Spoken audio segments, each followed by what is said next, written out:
প্রিয় দর্শক, গ্রাম বাংলার ঐতিহ্য কৃষি ফসলের ভিডিও। এই কৃষি ফসলের ভিডিওর মধ্যে প্রধান কৃষি ফসল এখন দেখছেন পাট।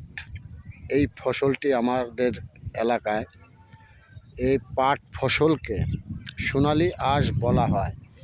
এই যে দেখছেন জমিতে এই যে পাট ক্ষেত, পাটের ফসলটি দেখতে অনেক সুন্দর লাগে। বড় হইলে পাট এখন ছোট ছোট দেখেন, এই যে কৃষি পাটের সিনারিটি দেখেন, এই পাটের দৃশ্যটি দেখেন, কত সুন্দর দৃশ্য পাটের। এই পাট ফসলটি অনেক সুন্দর। এই পাটের ফসল আরও 15 দিনের মধ্যে দেখবেন মানুষের মাজা কোমর সমান এই পাটের ফসলটি অনেক সুন্দরভাবে হয়ে যাবে।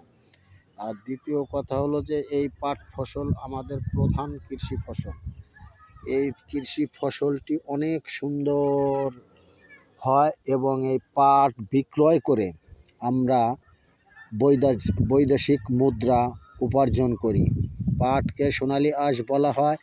এটা বিদেশে রপ্তানি করে অনেক টাকা বাংলাদেশে আসে। বাংলাদেশে এই পাট বিদেশে রপ্তানি করা হয়। এই পাটকে বলা হয় সোনালী আঁশ। এটা আমাদের কৃষি ফসল। ধন্যবাদ দর্শক। এই ভিডিওটি ভালো লাগলে সাবস্ক্রাইব ও শেয়ার করিবেন। ধন্যবাদ সবাইকে।